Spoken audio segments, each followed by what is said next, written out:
Hello, Salvadoran Warrior here. Yes, it is me. I bring you another Yu-Gi-Oh video. This time it's not about Dark Worlds this time. It's the new event that's going on right now, and about a week later this video will become irrelevant. But the memories that I've archived for this event will be memorable, because today we're not gonna play ritual cards. I'll tell you this, if you have a little bit of SR money and a whole bunch of URs and NR points and a few staples, you can actually make the best ritual deck that's not even a ritual deck whatsoever. Today I present to you Timelords. Yes, these cards that were in Yu-Gi-Oh 5Ds, and if you're familiar with Duel Links, these pieces of shits that were annoying to get over unless you were able to bounce them back. But I tell you, today you can, have some fun with this type of deck. Now, you will get some encounters, like this card right here. It can use some materials for rituals, and kaijus will fuck you up. But hey, I guarantee you'll win at least 75% of your matches with Timelords. So basically the gimmick here is that they're all level 10s. However, you can use powerful effects, and this goes for most Timelords. You can normal summon them without any tributing, and they take no battle damage, and card effects won't even deal with them. And you take no battle damage. Notice how there's no attack points. And when the battle phase ends, they do crazy stuff. But I'll break it down little by little. So I'm running 3 Time Maidens, which you can special summon. If there's nothing on your field, it's treated as 2 tributes, but you can tribute it to bring out a Time Lord from the deck to hand. And of course, if it's in the graveyard, you can special summon a Time Lord monster from your deck, ignoring summoning conditions. So it's good if you bring it on the field, and it's also good if it's in the graveyard. So really good card. We have Maha the Fairy Dragon, and this card, his effect is that during your opponent's turn, when either player takes battle damage, you can special summon it and you can apply effects.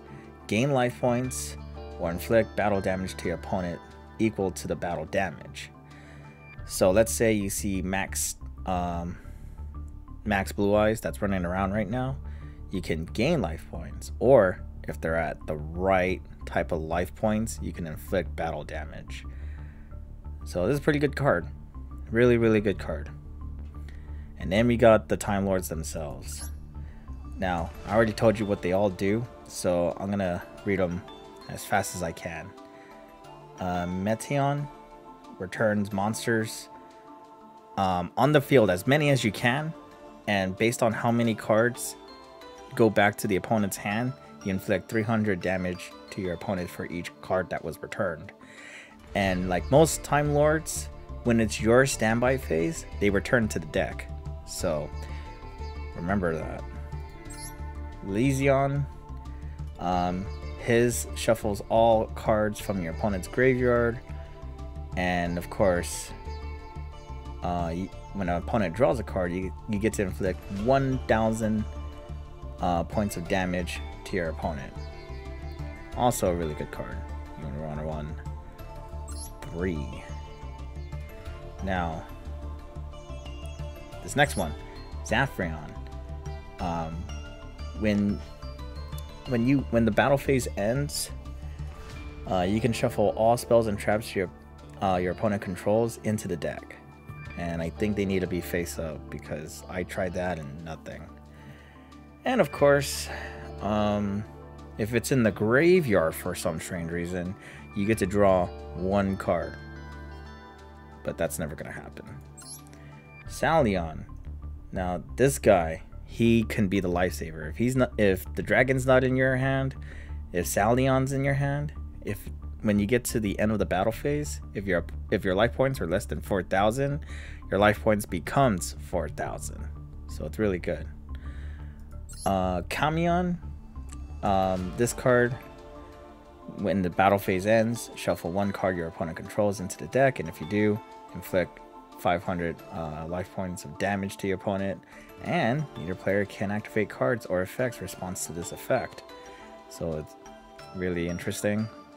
This card, Michion, this one, when the battle phase ends, you can, cut your opponent's life points in half.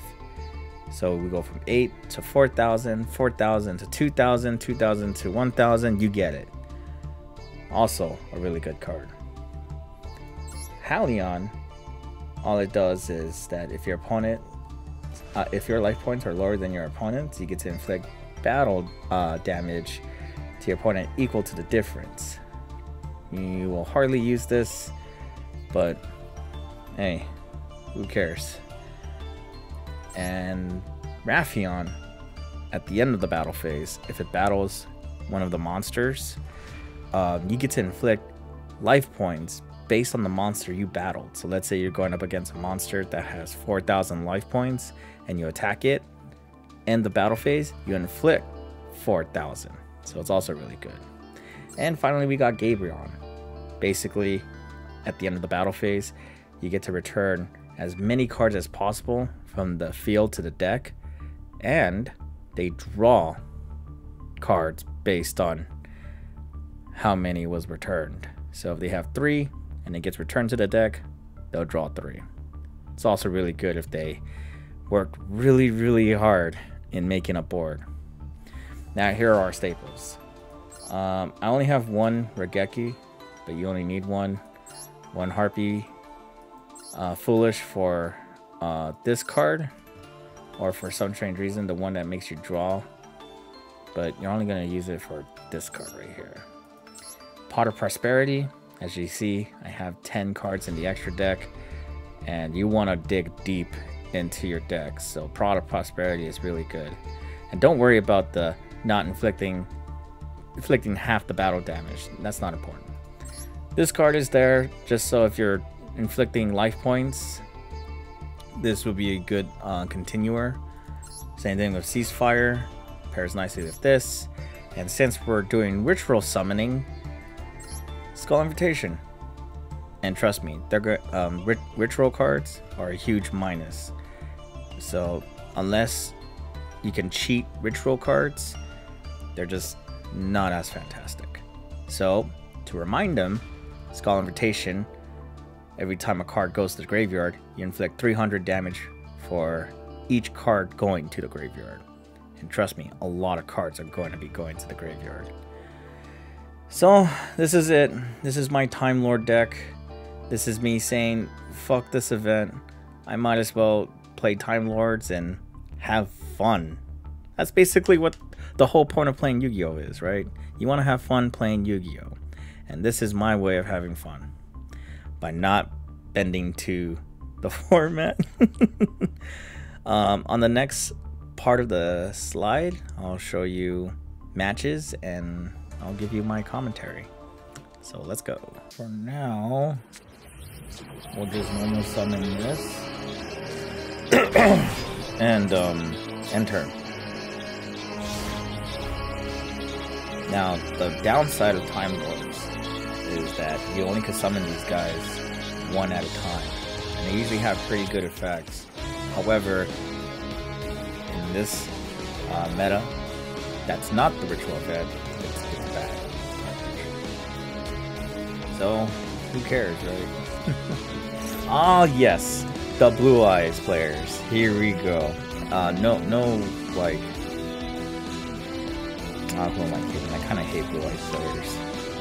Like, it's such a simplistic archetype, and they bring out big beards, and then they win. It's annoying, man. But now's my chance to get the revenge. So, here we go. What's this? Yeah, okay. Oh, it does that? Man, I should have played this card. Well, it don't matter, dude, because I'm not gonna take any battle damage.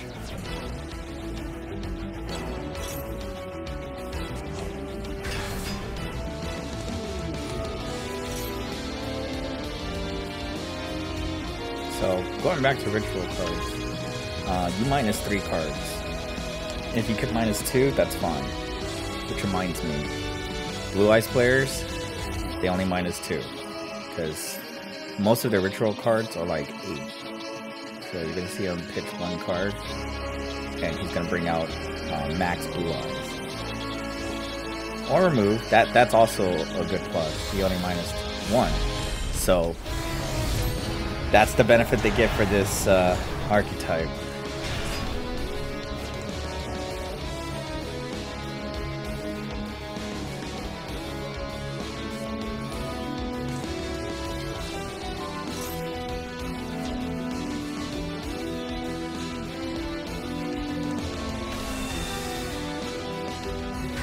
Look at this, 95. That's enough to take me out, right?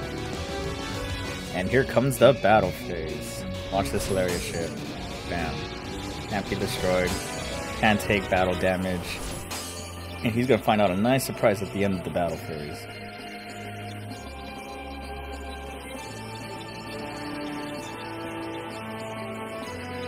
And he's gonna find out a nice surprise at the end of the battle phase. Return everything back and take 900. I could have done more if I played this card. Oh man. Sure. Nothing happens because it's unaffected by card effects. Okay, let's go. Let's go. Oh man, we have another, but I'm going to tag this guy like a BB. And I'm gonna play this card and summon Raphion. And we're going into battle phase. Nothing, right? End of battle, activate the effect. And we're gonna inflict the damage onto him. And he's gonna take 300 with an extra, well, 3,000 with an extra 300. And we end the turn. Alright, GG guys.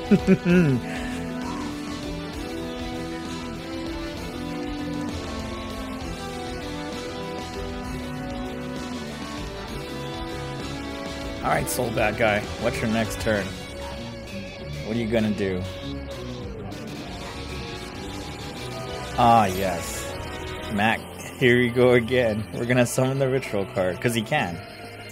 He has Blue Eyes in his hand. And here comes Max Dragon again.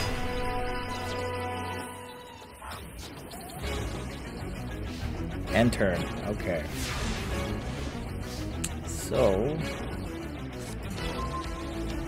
what does this guy do again? Hold on. Oh, yes. Yeah, let's talk about it. It's cool. We don't lose any benefit in tagging him out.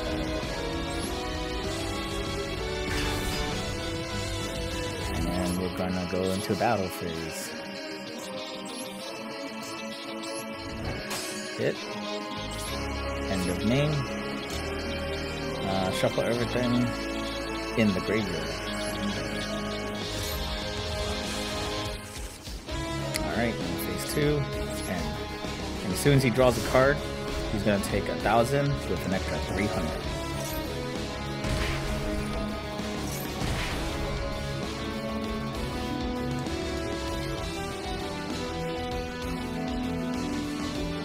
By the way, it's mandatory that you have to tag them out. You try canceling it, the game will just do it for you anyway. So that's the drawback of Timelords. You don't keep your most powerful monsters onto the field. Did you guys ever watch 5Ds?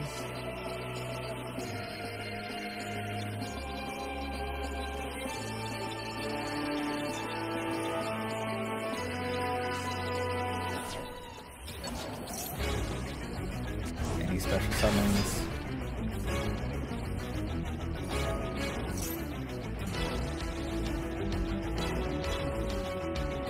Now there's a way to special summon all these guys, but the trap cards are just like really bad. You know, Empty Machine, Infinite Machine, the other machine. They're all bad. They're only good in Duel Links. Then again, Timelords isn't all that whatevers. But, you know, who cares? It's good in this event because it's funny. But just don't run the trap cards. I made that mistake the last time and ended up being a dead draw and a hindrance instead of something really funny.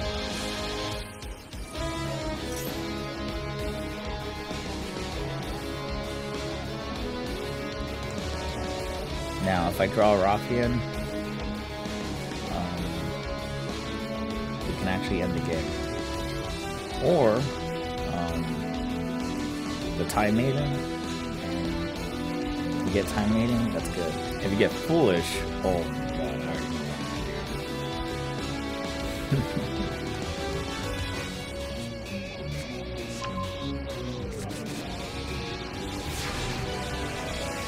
to do. Yeah. Ooh, I'm on Fairy Dragon.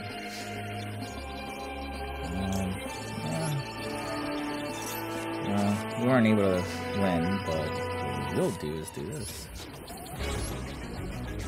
We summon Gabriel and just shuffle everything back into the thingamajig.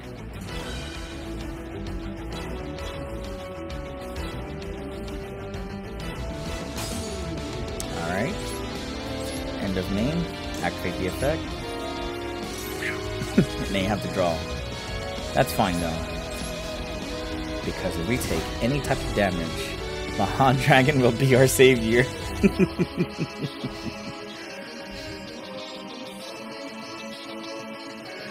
Alright, do something, bro. I'm ready. Come on, hit me.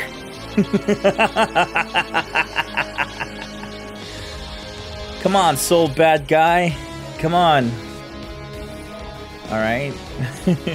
we're discarding cards. Yeah.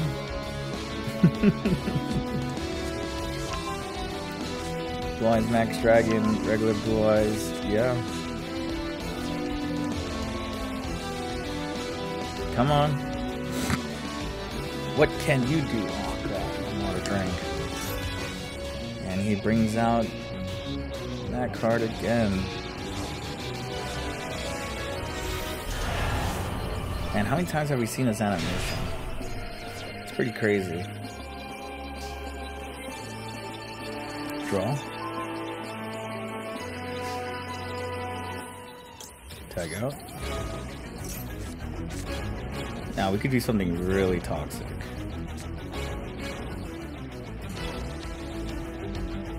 We could not summon, and when they hit us, we hit them with that dome piece. I know what? Yeah, let's do it. I'm willing to do it for the content. Let's go.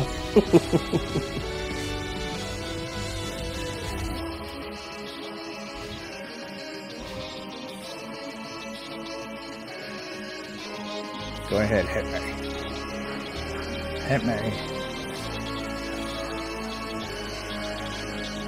And if it doesn't work, then I'll probably edit this out. Go ahead. Bring out your heavy beaters. I dare you. This guy must be like, oh man, I am so done with this guy.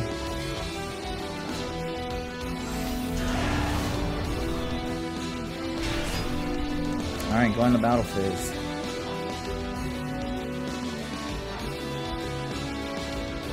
Come on, do it. Hit me. Hit me.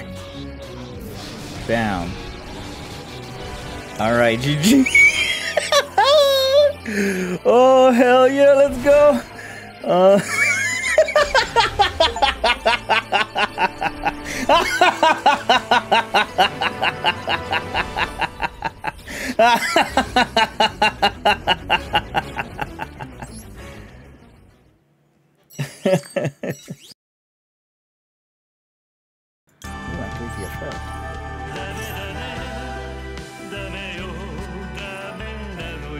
no.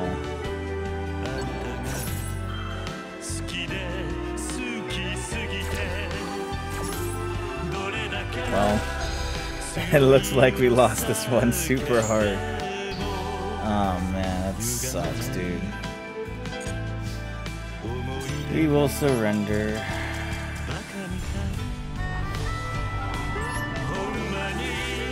No. Oh no, he fucked up. No.